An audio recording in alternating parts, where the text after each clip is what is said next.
Press conference నిర్వహించినాం. నా పక్కకున్న గిరీష్ భాయ్ ఇప్పటికీ 3 సార్ల దాడికి గురైండు. బండి సంజయ్ దురహంకారానికి తన 3 సార్ల, ఒకసారి అయితే ఇంట్లో దాడికి గురైండు. అందుకే ఆయన వారిని పిలిచి నేను పక్కకు కూర్చోబెట్టినా. ఒకసారి అయితే కుటుంబం ముంగట బట్టలిప్పి చెప్పులతో పడి, అంటే ఆయన ఒక కేంద్ర మంత్రి రూపకంగా ఉండి ఇటువంటి దాడులు తన బండి సంజయ్ మీద ఏం అభ్యంతరకరమైనటువంటి ప్రోగ్రాం చేసిండు జనానికై తిరగలే. కానీ ఒకవేళ అట్లుండేది ఉంటే రాజ్యాంగాన్ని చట్టాన్ని గౌరవించి చట్ట ప్రకారం పోవాల్సిన వ్యక్తి సామూహిక దాడులకు ఎట్లయితే పాల్పడ్డాడో ఇవాళ తెలంగాణ సమాజానికి నేను చెప్పదలుచుకున్నా, సుపారీ గ్యాంగులు తిరుగుతున్నాయట. సుపారీ గ్యాంగులు ఒకటేమో ఆంధ్ర గ్యాంగ్ అట, ఇంకోటి యూపీకి వెళ్ళి తిరుగుతున్నాయి. దేనికి తిరుగుతున్నాయి? వీళ్ళ టార్గెట్లు ఎవరట అంటే పక్కకున్న గిరీష్ ఒకడు, మన తొలి వెలుగు రఘు, మూడోది కాలోజీ శ్రీనివాస్ అట. 3 సుపారీ గ్యాంగులు తిరుగుతున్నాయి హైదరాబాద్ లో. నేను డీజీపీ గారికి, పోలీసు వ్యవస్థకు, ముఖ్యమంత్రికి ఈ ప్రెస్ కాన్ఫరెన్స్ కెళ్ళి నేను వాళ్లకు మనవి చేస్తున్నా, హెచ్చరిక కూడా చేస్తున్నా. ఈ దాడుల ప్రవృత్తి వాళ్ళ గ్యాంగులు ఎవరు, నేను ఎందుకు డైరెక్ట్ డీజీపీ దగ్గర పోకుండానే ప్రెస్కి ఎందుకు చెప్తున్నా అంటే, ఆయన బహిరంగంగా బాహాటంగా మొన్న ఎవరెవరైతే ఈ రాక్షసుల జాతి ఎవరైతే ఉన్నారో, అంటే మా సంటోళం ఆ మైనర్ బాలిక అత్యాచారానికి గురైనటువంటి మైనర్ బాలిక తరఫుకెళ్ళి నిలబడ్డటువంటి వాళ్ళందరట బండి సంజయ్కి రాక్షస జాతికి సంబంధించిన వాళ్ళట. ఒక్కొక్కని అంతు చూస్తా అని రామ లక్ష్మణ్ జానకి జై బోలో హనుమానికి అనుకుంటా తోకకు నిప్పు పెడితే లంకను మొత్తం ఎట్లయితే కాల్చిండో అట్లా నేను మొత్తం వీళ్ళందరినీ తలగబెడతా అని చెప్పిండు ఆయనే. అక్కడితో ఊకోలే. ఆయనకు ఉన్నటువంటి కొన్ని ఛానళ్లతోటి, కొంతమంది వ్యక్తులతోటి డైరెక్ట్ ఫోటోలు వేపించి, అందులో గిరీష్ భాయ్ ఫోటో ఉన్నది, రఘు ఫోటో ఉన్నది, దాసరి శ్రీనివాస్ ఫోటో ఉన్నది, 3 ఫోటోలు పెట్టించి వీళ్ళని అంతం చేస్తాం అని బాహటంగా వాళ్ళ గ్యాంగ్ నుంచి వీడియోలు పెట్టించి బయటికి పెట్టాడు. ఇది దాదాపు జరిగి కూడా ఒక 5-6 రోజులు అవుతున్నది. అయినా ఏదో పూరంబొక్కలు ఎవడోడు ఇట్లా మాట్లాడుతూనే ఉంటారు లేని ఊరుకున్నాం. కానీ లేటెస్ట్ గా తెలిసినటువంటి సమాచారం ప్రకారం బూటాని జరుగుతున్నది. అంటే తెలంగాణలో ప్రజల గురించి పనిచేసినటువంటి వాళ్ళు ఇలా మైనర్ బాలిక అత్యాచారాన్ని బయటికి తీసుకొచ్చినటువంటి వ్యక్తులను ఫిజికల్ గా శారీరకంగా అంతం చేయాలన్నటువంటి ప్రయత్నం చేసి జనాన్ని భయభ్రాంతులను చేసేటువంటి పరిస్థితి తీసుకొచ్చి పెడుతున్నారు అనేది చెప్పడందుకే నేను తెలంగాణ సమాజానికి ఈ ప్రెస్ కాన్ఫరెన్స్ ద్వారా చెప్పదలుచుకున్నా. ఎవరు ఇదే బండి సంజయ్ ఎవరు? వీళ్ళిద్దరి మధ్యలో ఈ చెయ్యోళ్ళు పువ్వులు ఇద్దరు ఒకటి ఎట్లయింది అనేది సమాజానికి మొత్తం తెలుసు. ఈ ముఖ్యమంత్రి మొన్న చెప్తాడు, ప్రెస్ కాన్ఫరెన్స్ లో చెప్తాడు, ప్రెస్ అడ్రస్ చేసుకుంటా, వెయిటింగ్ న్యూస్ దాంట్లో చెప్తాడు. ఆయనే 1 గంట లోపట మేము యాక్షన్ తీసుకున్నాము, పోక్సో కింద కేసు ఫైల్ చేసినాము, బాధిత బాలిక తల్లి వచ్చి పోలీస్ స్టేషన్కి ఏమైనా గంట లోపట మేము కేసు బుక్ చేసినాం అన్నాడు. అది పచ్చబద్ధం, సాక్ష్యం ఇగో తననే ఉండే, ఇంకొకరు కూడా ఉన్నారు ఇక్కడ. ఇక ఇప్పుడు దాపరికం ఏం లేదు. కాలోజీ శ్రీనివాస్ కూడా అక్కడ ఉన్నాడు పోలీస్ స్టేషన్ లా. బరాబర్ ఇప్పుడు చెప్తున్నాం, సమాజానికి చెప్తున్నాం. రఘు కూడా ఫోన్ చేసి ఎప్పటికప్పుడు పోలీసులతో సమాచారం తీసుకుంటున్నాడు. అందరం ఫాలో అప్ లో ఉన్నాం దాని విషయంలో. వాళ్ళైతే డైరెక్ట్ గా పోలీస్ స్టేషన్ లో ఉన్నారు. మీరు ఎప్పుడు 6 గంటలకు పోతే 12:45 కదా, 6 గంటలకు సాయంత్రం పోతే 12:45 కేసు బుక్ చేయలేదు. కాకపోతే ఎండార్స్మెంట్ ఇచ్చిండ్రు, పిల్లారి పొద్దునే కేసు బుక్ చేసిండ్రు. ముఖ్యమంత్రి చెప్తున్నటువంటి పచ్చి అబద్ధం ఇది. దాంట్లో ఇంకొకటి ఏంది, ఆయన ప్రియమిత్రుడని వేదిక మీదే ప్రధానమంత్రి ముంగంటే చెప్పిండు, ప్రియమిత్రుని సంబోధించిండు. ఒక నేరస్తుడు, ఆయన కూడా నేరస్తుడు ఎట్లా చెప్తాను ఇప్పుడు. ఆయన నేరస్తుడు ఎట్లో, ఒక మైనర్ బాలిక మీద అత్యాచారం చేసినటువంటి పిల్లగాని తండ్రిని స్టేజ్ మీద కూర్చోబెట్టుకొని ముఖ్యమంత్రి ప్రియమిత్రుడు అని చెప్తాడు. నిన్నదాకా మొన్న జూబ్లీహిల్స్ పోలీస్ స్టేషన్ లో ఒక కేసు అయింది 1 వారం రోజుల కింద. ఆ కేసు ఏంటంటే ఇట్లనే ఇదే ట్రాప్ రిచ్ కిడ్స్ అనే కేసు పేరు మీద. అయితే వాళ్ళ తల్లిని ఇట్లనే ఒక అమ్మాయిని వాడుకొని, మైనర్ అమ్మాయిని వాడుకొని పైసలు వసూలు చేస్తున్నారని చెప్పాలంటే తల్లిని కూడా తీసుకుపోయి బొక్కల వారేసిండ్రు. ఆమె మళ్ళా కోర్టును ఆశ్రయించి బెయిల్ మీద బయటకు వచ్చింది. ఇది జరిగిన తర్వాత విషయం చెప్తున్నాను ఇదంతా. సో వీళ్ళిద్దరు ఒకటిగా ఉంది. బండి సంజయ్, ముఖ్యమంత్రి రేవంత్ రెడ్డి ఇద్దరు ఉండి ఆడుతున్నటువంటి నాటకంలో ఇక్కడ వీళ్ళు కంప్లైంట్ ఇస్తేందుకు వచ్చిందని బషీరాబాద్ పోలీస్ స్టేషన్ లో కంప్లైంట్ ఇస్తారని తెలిసినాకనే కరీంనగర్ లో కౌంటర్ కేసు ఫైల్ చేపించిండ్రు. అది దొంగ కేసు. అది ఈయన గంట సేపటి అంటున్నాడు. తర్వాత బండి సంజయ్ ని ఈ దాంట్లో ఈ కేసులో A2గా పెట్టాల్సిన అవసరం ఉంది. పోలీసులు కాంగ్రెస్ ప్రభుత్వం రాహుల్ గాంధీ కూడా ఏమైనా రాజ్యాంగం మీద పొద్దుగా లేస్తే చేతులు పట్టుకొని తిరుగుతుంటారు కదా, దాని మీద నమ్మకం ఉంది. నీ గవర్నమెంట్ మీద నీకు, నీ ముఖ్యమంత్రి మీద నీకు పట్టుంటే A2గా బండి సంజయ్ ని చేర్చాల్సిన అవసరం ఉంది. ఇది నేను చెప్పేది కాదు, చట్టం చెప్తున్నది. పోక్సో చట్టం కింద చెప్తున్నారు వాళ్ళు. చాలా క్లియర్ గా చట్టంలోనే ఉన్నది. ఎవరికైతే దాంట్లో భాగస్వామ్యం ఉన్నా లేకపోయినా కనీసం సమాచారం తెలిసినటువంటి వ్యక్తికి సెక్షన్ 19 కింద పోక్సో కింద ఉన్నది. నా ముంగట ఉన్నది ఇది 19 కింద. ఒకవేళ సమాచారం తెలిసినాక కూడా పోలీసులకు చెప్పకుండా దాచి పెడితే కూడా అతని మీద కూడా కేసు కావాల్సిందే, బొక్కలు పోవాల్సిందే, 6 నెలల జైలు శిక్ష ఉన్నదని చెప్పని చట్టం చెప్తా ఉన్నది. నేను దీన్ని మీకు చదివి వినిపిస్తా. ఇది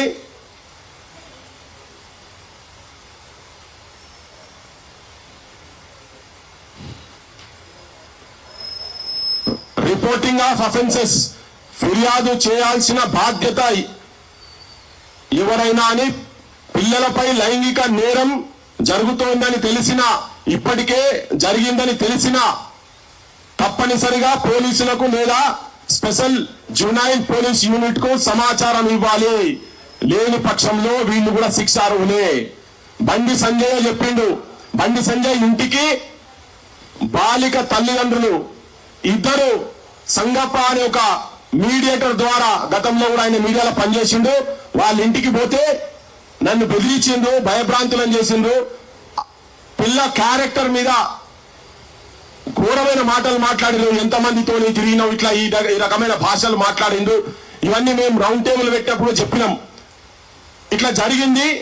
మేము ఏదో నమ్మకం, మాకేదన్నా ఆసరా దొరుకుతుంది, ఆదరణ దొరుకుతుంది, నా బిడ్డ ఫోటోలు అవి ఇవన్నీ బయట ప్రచారం జరగకుండా ఉండాలని చెప్పి మేము అడగటందుకు పోతే మమ్మల్ని బెదిరించి పంపించారు. మేము భయంతో బయటకు వచ్చినామని కంప్లైంట్లోనే ఉన్నది. అంతేనానే? ఇంటిమిడేషన్ అనేది క్లియర్ కట్ గా ఉన్నది. అంటే ఆయన తెలుసు దాని గురించి, బెదిరించి పంపించిండని చెప్పి క్లియర్ కట్ గా ఉన్నది. అందులో తర్వాత తను ఇచ్చిన దాంట్లో 8వ పాయింట్లో కూడా పత్రికా ముఖంగా ఇచ్చినటువంటి స్టేట్మెంట్ లో కూడా అది ఉన్నది. 8వ పాయింట్ల రూపంలో ఉంది. మరి బండి సంజయ్ ఇప్పుడు చట్టమేమో తెలిసి పోలీసులకు సమాచారం చెప్పకుండా కూడా శిక్షార్హుడు అని చెప్తున్నారు కదా. జూబ్లీహిల్స్ పోలీస్ స్టేషన్ ఏమో మహిళను తీసుకుపోయి కేసు పెట్టి నిన్న మొన్న. మరి బండి సంజయ్ కి తెలిసి బెదిరించిందని చెప్పి కంప్లైంట్ ఇచ్చిన తర్వాత, దాని తర్వాత కూడా నేను వకీళ్లతో మాట్లాడినా, వకీళ్లు చెప్పిండ్రు నీకు బెయిల్ వస్తుంది అంటే ఆపినవు. తర్వాత ఇక బెయిల్ కాదు, ఇక నువ్వు ఇప్పుడు ఎట్టి పరిస్థితుల్లో సరెండర్ చేయాలంటే నేనే సరెండర్ చేసిన అని చెప్పిండు బండి సంజయ్. నేను చెప్పేది కాదు, బండి సంజయ్ అంటే ఆయనే చెప్పిండు.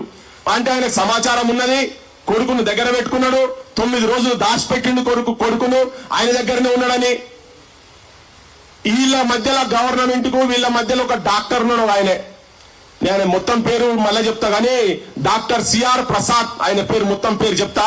ఇగో ఈ సుపారీ గ్యాంగ్లకు ప్లాన్ చేస్తున్నటువంటి దాంట్లో కూడా ఈ డాక్టర్ సిఆర్ ప్రసాద్ ఆయనే ప్రభుత్వం తోటి, రేవంత్ రెడ్డి వాళ్ళతోటి, పోలీస్ స్టాఫ్ ఆఫీసర్ తోని ఈయననే మధ్య నుండి ఓటి అని ఎప్పుడు చేయాలి ఏంటి టైమింగ్లు మాట్లాడినటువంటి వ్యక్తి, ఢిల్లీ నుంచి ఆపరేట్ చేసినటువంటి వ్యక్తి ఆ సిఆర్ ప్రసాద్ అనేట ఆయనే.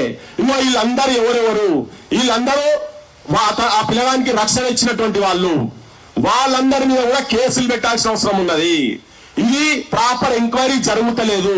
ఒక మైనర్ బాలిక మీద ఒక్కసారి కాదు, రిపీటెడ్ గా అత్యాచారం జరిగిందని మళ్ళీ సెక్షన్స్ చేంజ్ చేసినారు కదా పోలీసులు. అవన్నీ చూసినాక ఇప్పుడు ఏమైపోయిందంటే, ప్రజల నుంచి తీవ్రమైన ఒత్తిడి ఎప్పుడైతే మొదలైందో, విభిన్న సెక్షన్స్ నుంచి ఒత్తిడి తయారైందో, అప్పుడు గవర్నమెంట్ దిగొచ్చి వాళ్ళ మీద సెక్షన్స్ చేంజ్ చేసుకుంటా పెడతా ఉన్నారు. ఇప్పుడు సెల్ ఫోన్లు తీసుకొస్తారంట 9 రోజులు.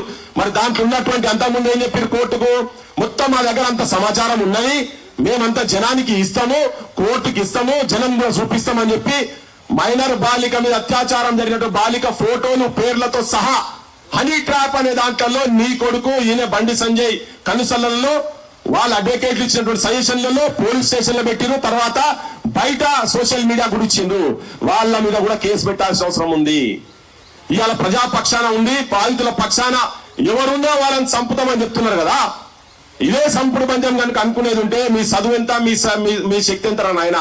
ఇటు ఒక్కొక్కరము యూనివర్సిటీలలో పీజీలు పిహెచ్డీలు చేసిన వాళ్ళం ఉన్నాం. మాది హింసావాదం కాదు, మాది గాంధేయవాదం. కానీ ఎవడన్నా తలకాయ తిరిగినోడు ఉంటే నీ అసలు స్టేట్మెంట్లు కనుక ఇన్ని ఉన్నది ఉంటే నేను ఒక ఉదాహరణ చెప్తా. తెలంగాణ ఉద్యమం అప్పుడు లగడపాటి, కావూరి, ఇటువంటి సుగుణా చౌదరిలు, ఇటువంటి వాళ్ళు పిచ్చి పిచ్చి స్టేట్మెంట్లు ఇస్తుంటే చాలా మంది పిల్లలు వచ్చి 18-19 సంవత్సరాల పిల్లలు వచ్చి అన్నా మాకు ఒక బాంబు ఏంటి, అన్నా మాకు ఒక తుపాకీ ఇస్తారా, మేము వాళ్ళని చంపుతాము, మనోళ్ళని ఇంకా గొడ్లను కొడుతున్నారు యూనివర్సిటీలల్లా, సూసైడ్లు చేసుకుంటారన్నా, ఒక్కరం పోయినా మంచిదే అని. అంటే కూర్చోబెట్టి వద్దు నాయన అట్లా కాదు, అది కరెక్ట్ కాదు, పద్ధతి కాదని చాలా మంది చెప్పినాం. కొంతమంది పిల్లలు తెలియక పోయి అక్కడిక్కడ రైలు పట్టాల కింద బాంబులు కూడా పెట్టినటువంటి కథ ఇది. ఈ నేల మీద మీ అసొంటి దుర్మార్గులు, మీ అసొంటి రేపిస్టులకు ఆశ్రయించినటువంటి వాళ్ళను వ్యతిరేకంగా, భూస్వాములను, కిరాతకులకు వ్యతిరేకంగా ఇక్కడ గుట్పలు పట్టిండ్రు, రాళ్లు పట్టిండ్రు, లట్లు పట్టిండ్రు, ఆఖరికి తుపాకులు, బాంబులు కూడా పట్టినటువంటి నేల ఇది. ఎంత సాహసమైనది తెలంగాణ. పోరు జెండాలెగురు ఈ నేల మీద అని. ఈ నేల మీద పుట్టిన వాళ్ళము. మీరు మా సొంతలకు హెచ్చరికలు దయచేసి జారీ చేయకండి. ఫాల్తుగాళ్ళని మాట, నీ భాష మాట్లాడు. తర్వాత ఇంత బహిరంగంగా ఇవన్నీ చేసుకుంటా నువ్వు ఓపెన్ గా అతమాచ్యుతం, సంపుతం అని చెప్పి భాష మాట్లాడుతున్నారు కదా. ఈయన ఫస్ట్ ఇంకొక క్షణం కూడా బయట ఉండకుండా బండి సంజయ్ ని బీజేపీ వాళ్ళకు కూడా నష్టం జరుగుతున్నది. బీజేపీ యాజ్ ఎ పార్టీ మీరు అండ ఉన్నారా లేదా అనేది ఇప్పుడు బండి సంజయ్ ని బర్తరఫ్ చేయాలి. తర్వాత బండి సంజయ్ ని కాంగ్రెస్ కూడా బుక్కల వారేయాలి. ఎట్లయితే వాళ్ళ కొడుకు ఇప్పుడు పొద్దున్న లేసే జైలు కూడా ఎట్లయితే ఉంటుందో ఆ కూడా ఈయన కూడా అర్హుడు. బండి సంజయ్ కూడా అర్హుడు దానికి. నీ గ్యాంగులు, నీ సుపారీ గ్యాంగులతోటి నువ్వు తెలంగాణ ప్రజల గొంతుల మీద బూట్లు పెట్టి నువ్వు ఆపాలనే ప్రయత్నం చేస్తే ఒక్కడి కాకపోతే 100 గొంతులు పుడతాయి. ఇలా చూసినా కూడా ఒక చిన్న స్టేట్మెంట్ తోటి, కాక్రోచ్ అనే చిన్న స్టేట్మెంట్ తోటి, చీఫ్ జస్టిస్ ఆఫ్ ఇండియా ఇచ్చినటువంటి ఒక స్టేట్మెంట్ తోటి తెలంగాణలో కాదు భారతదేశం మొత్తం, యువతరం మొత్తం కడుపు కాలుతున్నది. అట్లా రగిలిపోయిన తెలంగాణలో మొత్తం యువతరం మొత్తం రగిలిపోయి ఉన్నది. వాళ్ళ భవిష్యత్ అంధకారం అయ్యి మీరు ఇంకా నడి రోడ్ల మీద, బజాట్లల్లా కేసులు వాళ్ళ మీద పెట్టేది పోయి ఉల్టా ఇటువంటి వాళ్ళ మీద దాడులు చేస్తామని చెప్పాలంటే మాత్రం తెలంగాణ సమాజం ఏదో ముక్కుల ఏలేసుకొని కూర్చునే పరిస్థితి ఉండదు. నేను ఇంతకు ముందు కూడా నేను చెప్పినా వాళ్ళు బాధిత తల్లి బిడ్డలు కనుక బయటికి వచ్చి వాళ్ళు ఏం జరిగిందో కనుక చెప్తే జనం రాళ్లతో కొడతారు అని. ఇప్పుడు చెప్పాల్సుకుంది ఏంటంటే వీళ్ళ మీద ఎవరి మీదనైనా కానీ ఒకవేళ నువ్వు అనుకున్నట్టుగా దాడులు చేపిస్తా అని అనుకోని ఎక్కడన్నా ఆ దుస్సాహసమే కనుక చేసినావు అనుకో, తెలంగాణ సమాజం మొత్తం నీ ఇంటి మీదకి వస్తుంది. గుర్తుపెట్టుకోమని చెప్పదలుచుకున్నాం బండి సంజయ్. నువ్వు అంత పెద్ద తురుంకాను కాదు. నువ్వు మా సొంటులను రాక్షసులను నువ్వు వేదిక మీద హనుమంతుని జయంతి నాడు మేం కాదు, నువ్వు రాక్షసుని సమాజం చెప్పేసింది. ఈ రాక్షసునికి వత్తాసు వలుక్కుంటా, ఈ రాక్షసునికి చెంచాగిరి చేసుకుంటా తెలంగాణ ముఖ్యమంత్రి కాంగ్రెస్ పార్టీ కూడా ఎందుకంటున్నా అంటే నిన్న మల్లురావు అంటే ఆయన మాట్లాడుకుంటా చెప్తాడు. ఆయన కూడా చెప్తాడు. ఏం చెప్తాడు? అరే కొడుకు చేసిండు కదా, ఈయనేం తప్పు చేసినట్టాడు, మరి కొడుకుకు ఆశ్రయం ఇచ్చిండు కదా, అంతే కదా ఆయన చెప్పింది.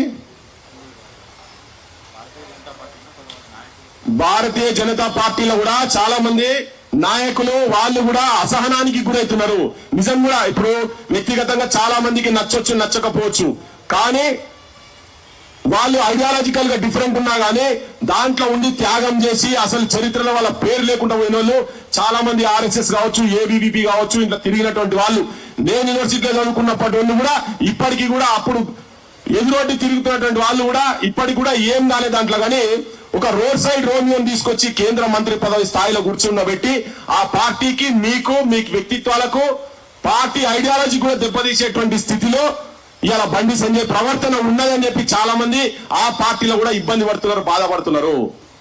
నేను తెలంగాణ సమాజానికి మొత్తం చెప్పదలుచుకుని ఏంటంటే ఎక్కడ కనిపించినా ఇలా మేము మొన్న ఒక 800 సంవత్సరాల కింద కట్టినటువంటి కాకతీయుల కాలంలో కట్టినటువంటి గుడి మీద కొడితే పోయినాం. నిన్న మళ్ళా హనుమకొండల షాయంపేటల ఒక ఆంజనేయుని విగ్రహాన్ని 3 ముక్కలు చేసిండు గవర్నమెంట్. అది ఎవరు పంపిండో వాళ్ళ మీద కేసులు పెట్టాలని నిన్న మేము మళ్ళా మా టీం అంతా పోయినాం. నేను, రఘు, శ్రీను కావచ్చు, రాకేష్ అందరం కలిసి పోయిన వాళ్ళంతా సమాజాన్ని చూపించినాం. ఇప్పుడు మేమే హిందుత్వాన్ని మేమే కాపాడుతామని చెప్పుకుంటున్నట్టు వాళ్ళు కాంగ్రెస్ వాళ్ళు ఇద్దరు కలిసి ఉండి ఇలా విగ్రహాలను, గుడులను కూడగొడతా ఉన్నారు. ఇలా ఈ సమాజాన్ని అందరికీ అన్ని మతాలకు సంబంధించినటువంటి దైవ క్షేత్రాలను కాపాడాల్సిన బాధ్యత యావత్ సమాజం మీద ఉన్నది. ఇలా వీళ్ళు ఓట్ల గురించి చేస్తున్నారు కానీ వీళ్ళంతా కలిసే ఉన్నారు. పైన పైసలు ఉన్నటువంటి వాళ్ళు, పదవులో ఉన్నటువంటి వాళ్ళు అంతా ఒకటే కులము, ఒకటే మతం. అది చాలా క్లియర్ గా సమాజానికి ఇది క్లియర్ గా చెప్పదలుచుకున్నా. ఉన్నోనికి ఒక చట్టం ఒక తీరు ఉంటది, లేనోనికి ఒక తీరు ఉంటది. ఇది క్లియర్ గా బండి సంజయ్ కొడుకు వ్యవహారంలో స్పష్టమైంది. ఇప్పుడు నేను చదివిన చట్టాలల్లో తప్పెక్కడ ఉండేది ఉంటే దేనికంటే దానికుంటాం. మీకు కొన్ని ఫోటోలు వీడియోలు కూడా మేము ఇస్తాము.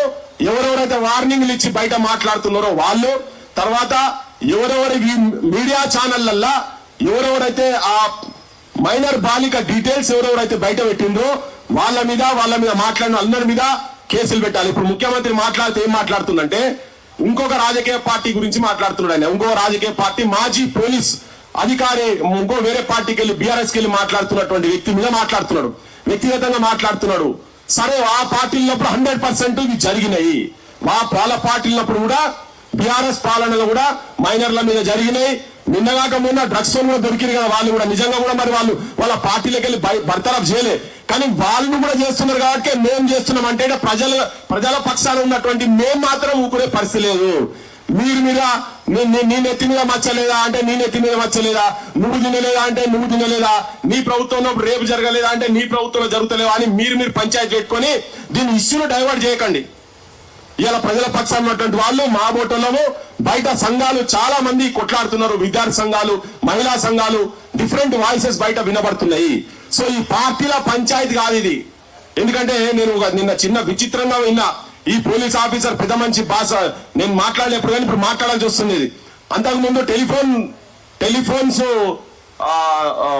ఏంటో రికార్డింగ్ చేసి ఈ టెలిఫోన్స్ అందరి సమాచారం వింటున్నారు, ఫ్యామిలీ మెంబర్ సమాచారం వింటున్నారు, కుటుంబం వాళ్ళయి అందరి సమాచారం వింటున్నారు, జడ్జిలై కూడా వీళ్ళు వింటున్నారు అని చెప్పని ఫోన్ ట్యాపింగ్ కేసుల మీద చాలా మాట్లాడిన ఆయన నిన్న సర్టిఫికెట్ ఇస్తున్నాడు పెద్ద మనిషి. ఏమంటాడంటే ఆ ప్రభుత్వంలో ఏం కాలేదు కానీ దానికి సిట్లు వేసిరని చెప్తున్నాడు. అందుకనే వాళ్ళు విశ్వసనీయత వాళ్ళ మాటల పట్ల కూడా ఉండదు కాబట్టి ప్రజాపక్షంలో ఉన్నటువంటి వాళ్ళము మనమంతా జనము ఇటువంటి వాళ్లకు ఇట్లా సపోర్ట్ చేస్తున్న అందరికీ ఇప్పుడు మా ఓటర్ల మీద నాది కూడా ఓడో ఒకటితో పెట్టినట. సరే, అది పెద్ద పట్టించుకునేది కాదు కానీ మళ్ళా చెప్తున్నాం, ప్రజాబలము చాలా సుప్రీం. మీరు ఇంకా ఈ దమనకాండ, ఈ దుర్మార్గాలు ఇవన్నీ కనుక చేసుకుంటూ పోయి మీరు చట్టంను రక్షించాల్సిన వాళ్ళు భక్షిస్తే మాత్రం క్రాంతి దళగా, పృథ్వీరాజ్ గా, తెలంగాణ సమాజంగా ఊకునే సవాలే లేదు.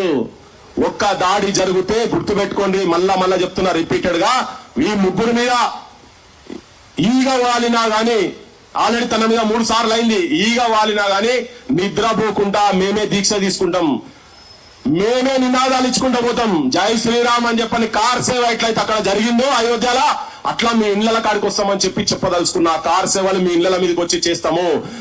సమాజం పట్ల, మైనర్ బాలికల పట్ల, సమాజంలో ఉన్నటువంటి అన్యాయాల పట్ల నిలబడ్డటువంటి వ్యక్తుల మీద మీరు దాడి చేస్తా అంటే చూసుకుంటా చేతులు కట్టుకొని కూర్చోమని చెప్పదలుచుకున్న. డీజీపీ గారికి కూడా చెప్తున్నా, ఈ సుపారీ గ్యాంగ్ ఎవరు, ఈ డాక్టర్ ఎవరు, వీళ్ళ మీద మళ్ళా దాడులు ప్లాన్ చేస్తున్నటువంటి వాళ్ళు ఎవరు, గతంలో జరిగినాయి కాబట్టి చెప్తున్నాం. నిన్న మొన్న ఎమ్మెల్యే అని చూడకుండా కూడా తెలుసు కదా, సమాజం మొత్తం చూసింది కదా, కరీంనగర్ లో జరిగినటువంటి ఇన్సిడెంట్ చూసినా కదా, అదంతా బండి సంజయ్ మనుషులు చేసినటువంటిది. సిరిసిల్లలో కూడా అంతకు ముందు రోజు ఒక ఫామ్ హౌస్ లో, మోయినాబాద్ ఫామ్ హౌస్ లో ఆయన అనుచరులు, మరి వాళ్ళందరూ గుండాలా నాకు తెలియదు కానీ ఈయన మాత్రం గుండా మెంటాలిటీ కూర్చొని పెట్టిన తర్వాత తెల్లారే సిరిసిల్లలో దాడి చేసిండ్రు, ఇంకో రాజకీయ పార్టీ మీద దాడి చేసిండ్రు. సో ఈ దాడులకు పూనుకుంటున్నారు వీళ్ళు. ఈ దాడులకు ఎవరైనా భయపడటం లేడు కానీ సమాజానికి చెప్పదలుచుకున్నది ఏంటంటే, వీళ్ళు ఇంత దుర్మార్గం చేసి జైళ్లలో ఉండాల్సినటువంటి వాళ్ళు, చట్ట ప్రకారంగా జైళ్లలో ఉండాల్సినటువంటి వాళ్ళను మీరు ములాఖాత్ అయ్యి బయట వదిలేస్తే ఆంబోతుల లెక్క దిక్కుంటా సామాన్యమైన జనాల మీద 100 తలలు గల విషపు సర్పాల లెక్క సమాజం మీద కాటేస్తున్నారు కదా. ఆ కాటేస్తున్నారు కానీ వీళ్ళు తెలంగాణ సమాజానికి ఉన్నట్టు చెప్పేటందుకు ఈ ప్రెస్ కాన్ఫరెన్స్ పెట్టి ఈ సుపారీ గ్యాంగ్ డీజీపీ గారు చెప్తున్న, గతంలో కూడా ఇదే వేదిక మీద విమలక్క మీద కూడా ఇట్లనే కొన్ని మాటలు మాట్లాడితే తీసుకుపోయి పిటిషన్లు పెడితే అరెస్టులు చేయలే, వాళ్ళ బొమ్మలతో సహా తీసుకుపోయి పెడితే చేయలే. చట్టం మీద నమ్మకం లేదా అంటే ప్రజల మీద నమ్మకం లేదు కనుక పెడుతున్నాం. అవసరం అనుకుంటే డీజీపీ కూడా పోయి ఒక రిప్రజెంటేషన్ ఇస్తాము. కానీ ఇదైతే అందరు చూస్తారు. మొన్న ఇక్కడ పెట్టింది డీజీపీ ఆఫీస్ లో లైవ్ లో చూసిరట, రౌండ్ టేబుల్ పెట్టిందంతా పోలీసు వాళ్ళే చెప్పి మాకు. ఇది కూడా చూసేటోళ్ళు అందరికీ చెప్పదలుచుకున్నాం మేము. చెవులు ఉన్నోళ్ళకు, చెవులు లేని వాళ్ళకు, ముఖాలు కనిపించలో కనిపిన అందరికీ చెప్పదలుచుకున్నాం. తెలంగాణలో దాడులు చేస్తాము, హతమార్స్తాము, చంపుతాము అని దేవుని పేరు మీద చంపుతామంటే మేము కూడా దేవుని పేరు మీద చెప్తున్నాం. మేము కూడా ఖాళీ కూర్చోలే. ఇక్కడ సమాజాన్ని మొత్తం ఒక్కటి చేస్తాం. రాజకీయంగా మిమ్మల్ని మీకు సహకరించేటువంటి రాజకీయ వ్యవస్థలను బుందబెట్టేదాకా నిద్రపోమని చెప్పి చెప్పదలుచుకున్నా. Thank you so much.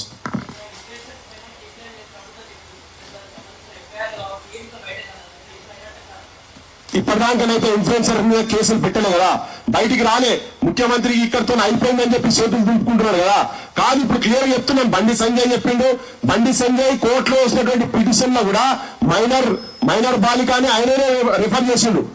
ఇప్పుడు సర్టిఫికేట్ వచ్చేందుకు పెద్ద పని కాదు అది. ఒకటే రోజుల బాయ్ సాబ్ ఇంతకుముందు చెప్పిండు కదా, ఒకటే రోజు ఆయన వేసిన పిటిషన్ చెప్తున్నాండి. ఇక్కడ ఇది చూడండి, రౌండ్ అప్ చేసినది. ఇక్కడ రౌండ్ అప్ చేసినది ఆయన కోర్టులో వేసినటువంటి పిటిషన్. బండి సంజయ్ కోర్టులో వేసినటువంటి పిటిషన్ లో ఇలా క్లియర్ గా ఉన్నది. It is submitted that the petitioners plaintiff son has come in contact with the minor daughter of so and so. పేరు ఇలా ఉన్నది కానీ నేను చెప్పదలుచుకోలే, బయటకు చెప్పదలుచుకోలే. త్రూ కామన్ ఫ్రెండ్స్ అని ఉన్నది. ఆయన వేసిన పిటిషన్ బిట్వీన్ బండి సంజయ్ కుమార్ ఇలా ఉన్నది చూడు.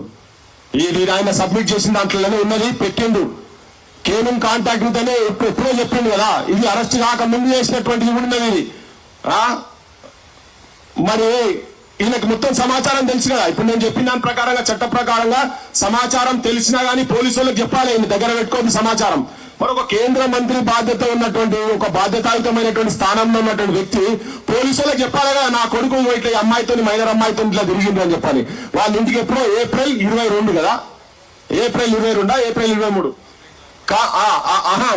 బండి సంజయ్ ఇంటికి ఒక నెల ముందే పోయి కలిసింది కదా, అప్పుడే తెలుసు కదా. మరి ఇది తెలిసినాక మళ్ళా ఉంటా నిర్మల్ పోలీస్ స్టేషన్ లో హనీ ట్రాప్ అని ఇంకో పిల్లగాంతో కంప్లైంట్ ఇప్పించిండ్రు. ఇదంతా వీళ్ళని భయభ్రాంతులను చేసి వీళ్ళ దగ్గర ఉన్న సాక్ష్యాలను గుంజుకుందామనే ప్రయత్నం చేశారు. కానీ వాళ్ళు ఇయ్యలేదు ఆ సాక్ష్యాలు, అవన్నీ ఏమి ఇయ్యలే. ఇప్పుడు వాటి అన్నిటి ప్రకారంగా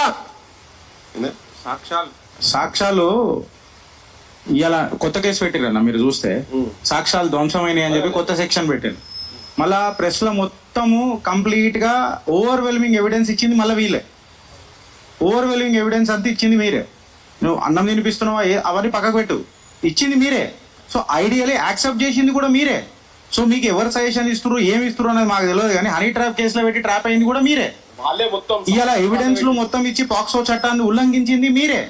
హోంశాఖ మాత్యులైన మీరు, తెలంగాణ హోంశాఖ మాత్యులైన రేవంత్ రెడ్డి గారు ఇద్దరు కలిసి మళ్ళీ ఇలా ఖచ్చితంగా పోక్సో చట్టాన్ని అవమానించారు. ఆ చట్ట పెద్దలను కూడా అవమానించారు.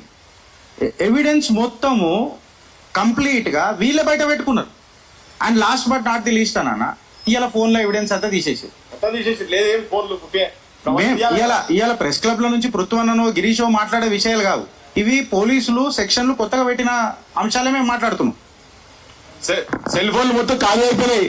ఇవన్నీ వీళ్ళు పదుకున్నారు. రేవంత్ రెడ్డి, బండి సంజయ్ ఇద్దరు పదుకున్నారు. అందుకే నేను స్టార్టింగ్ చెప్పిన కదా, చేతిలో పువ్వు పెట్టి జనం చెవులో పూలు పెడుతున్నారని. అందుకే అన్న నేను వీళ్ళు సాక్ష్యాలు మొత్తం కథం పట్టించే ప్రయత్నం చేస్తున్నారు. కానీ బాధితుల చేతులలో కొన్ని సాక్ష్యాలు ఉన్నాయి, బయట సర్క్యులేట్ కూడా అవుతున్నాయి కదా. ఇప్పుడు 2 రోజులు అవుతున్నాయి. మరి వీళ్ళందరినీ తీసి బొక్కలు వాడాలి కదా, సంగప్ప మీద కూడా కేసు వాడాలి. వాళ్ళు ఎవరైతే బయటికి తీసి సెల్ ఫోన్లలో పెట్టి ఆ బొమ్మను చూపించి మాట్లాడిన మీడియా వాళ్ళందరూ ఉన్నారు కదా, ఎవరు నిజమైన మీడియానో కాదా మనకి ఎరకలే, కానీ వాళ్ళందరి మీద కేసులు పెట్టాలి. అవును, మరి ముఖ్యమంత్రి ఇన్ఫ్లుయెన్స్ అయ్యి ఉన్నారు కదా ఆల్రెడీ. ముఖ్యమంత్రి వాళ్ళ తరఫుకెళ్ళి వకాలాలు పుచ్చుకుంటున్నారు కదా. ముఖ్యమంత్రి పార్టీకి సంబంధించిన ఎంపీలే బహిరంగంగా చెప్తున్నారు కదా. ఆ రాకేష్ రెడ్డి అంటే ఆయన బీజేపీ అయినా కూడా ఆయన మరి మనిషా, మరి ఆయన వాళ్ళ తల్లి లేదా, ఇంట్లో భార్య పిల్లలు లేరా, వాళ్ళు చెప్తలేరా నాకు అర్థమైతే లేదు. ఆయన కూడా ఇంత కామన్ సెన్స్ లేకుండా ఇట్లా మాట్లాడుతున్నారు చూడ. ఆయన బావా మర్దల్లట, ఆయన వరుసలట, ఏం ఆ భాష ఏంటిది, ఆ కథ ఏంటిది, బియ్యం అట, ఏమేమో మాట్లాడుతున్నాడు. ఇలా అసలు ఇటువంటి ఓట్లు ఎందుకు వేస్తారో మన జనానికి నాకు అర్థమైతే లేదు. ఈ బండి సంజయ్ అసంటోళ్లకు, ఈయన అసంటోళ్లకు, ఈ రేవంత్ రెడ్డిలకు, ఆయన కూడా వచ్చేసారి చూపిస్తారు, జనం మాత్రం చూపిస్తారు, క్లియర్ కట్ గా చూపిస్తారు. ఎంత ముఖ్యమంత్రి ఇన్ఫ్లుయెన్స్ కాగా వీళ్ళు ఏమన్నారు, ముఖ్యమంత్రి కాపాడే ప్రయత్నం చేస్తున్న అబద్ధాలు చెప్తున్నాడే క్లియర్ చెప్తున్నాం. అది ఆధారాలతో కూడా చెప్పినాం కదా. బీజేపీ నాయకులు పిల్లలు చేస్తే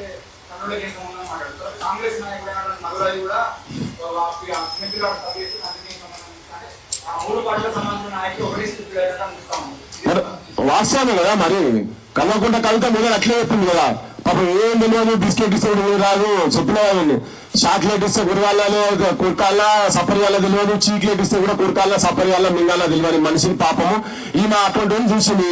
కానీ ప్రజల నుంచి తిరుగుబాటు వచ్చి ప్రజల నుంచి ప్రజలు ఎప్పుడైతే క్వశ్చన్ చేసిండ్రో ఇమ్మీడియట్ గా తెల్లారి స్టేట్మెంట్ మార్చేసింది. వీళ్ళందరికీ పైసల లావాదేవీలు, కాంట్రాక్ట్లు, ఆమె ప్రజల గురించి పనిచేసేందుకు వచ్చింది ఆమె కవిత అంటామె. ఇప్పుడు మళ్ళీ కూడా అంతే, వీళ్ళందరూ లావాదేవీలు ఉంటాయి.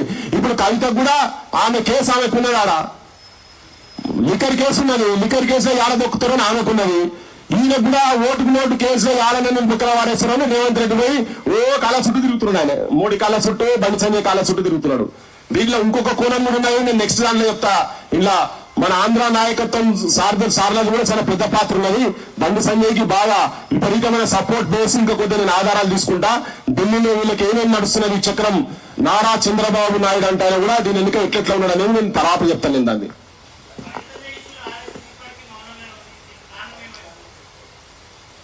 అది ఆర్ఎస్ఎస్ వాళ్ళని అడగాలి. ఎవరు మౌనంగా ఉన్నా ప్రజలకు వాస్తవాలు తెలుస్తుంటే ప్రజల లోపల వాళ్ళు ఎక్స్పోజ్ అవుతారు. ఇప్పుడు ఆర్ఎస్ఎస్ వాళ్ళు ఇది చెప్పమని ఏం, ఇది చేయమని చెప్పని ఏం చెప్పరు.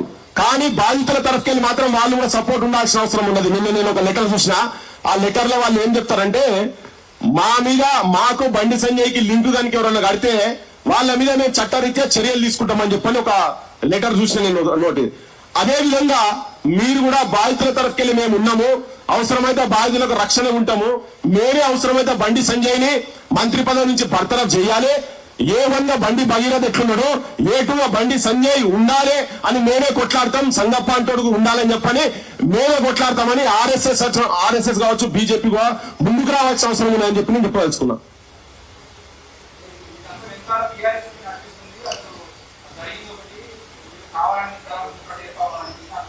ఇక పాపము వాళ్ళు అజ్ఞానులన్నా అయి ఉండాలి, వాళ్ళకు సరిగా సమాచారం అన్నా లేకుండా ఉండాలి.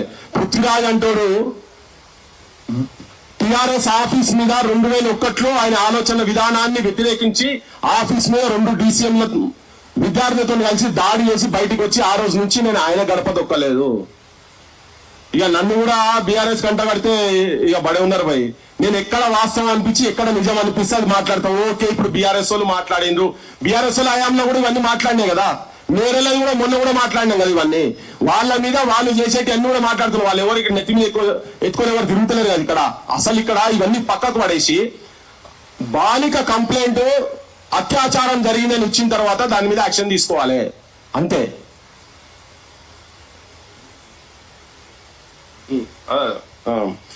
ఇప్పుడు ఇవన్నీ ఒక ఎత్తు కదా, ఏ పార్టీ ఏదనేది పక్కకు పడేస్తే వాళ్ళు ఇచ్చిన పిటిషన్లనే మొత్తం పెట్టింది కదా హనీ ట్రాప్ అని క్లియర్ గా.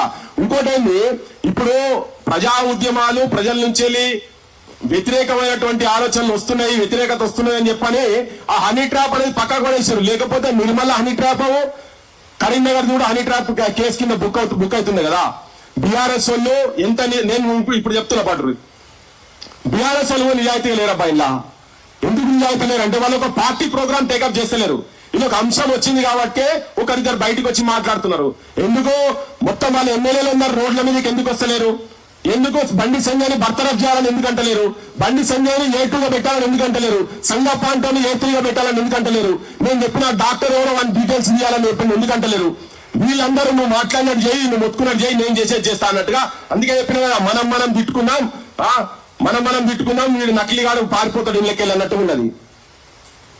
వాళ్ళ ప్రయత్నం చేస్తారు. లేకపోతే ఎమ్మెల్యేలు మొత్తం రోడ్డు మీదకి రావాలి, వాళ్ళ ఎమ్మెల్యేలు అంతా రోడ్డు మీదకి రావాలి, ముందు పెట్టాలి. కేసీఆర్ కూడా దీక్ష చేయాలి. ఒక మైనర్ బాలిక మీద అత్యాచారం జరిగినాక నీకు ఎట్లా నిద్రపడుతుంది ఆ కేసీఆర్ సార్? ఫామ్ హౌస్ ఎట్లా నిద్రపడుతుంది నీకు బయటికి? ఎందుకంటే నీ పాలనలో నువ్వు కూడా అటువంటి జరిగితే చూస్తున్నట్టు ఉన్నావు కాబట్టి నీకు నిద్రపడుతుంది కావచ్చు. ఇలా మేము టీఆర్ఎస్ పార్టీ సపోర్టర్లమా ఇవన్నీ ఏం కాదు. మేము ప్రజా గొంతుకలం. ఎక్కడ సమస్య ఉంటే, ఎక్కడ ప్రజలకు మా సొంతలు అవసరం ఉంటే, ఎక్కడ నిస్సహాయ స్థితిలో జనం ఉన్నారో అక్కడ ఉంటాం, మేము సత్యదాకుంటాం. అదే మా వాదం, నాదం నినాదం తెలంగాణది. అందుకే గుండెల్లో గుర్తున్నాయి, గుండెల్లో దండలై అందుకోండి అమరులారా, మా దండాలు పేదోళ్ళ దండాలు, ఎర్ర దండాలు. ఈ ప్రాంతంలో ఉన్నటువంటి కాలిన గుండెలు ఎవరెవరైతే ఉన్నారో రగిలే నిప్పురవల దండాలు వాళ్ళకి చెప్పుకుంటూ వాళ్ళ ఆశయాల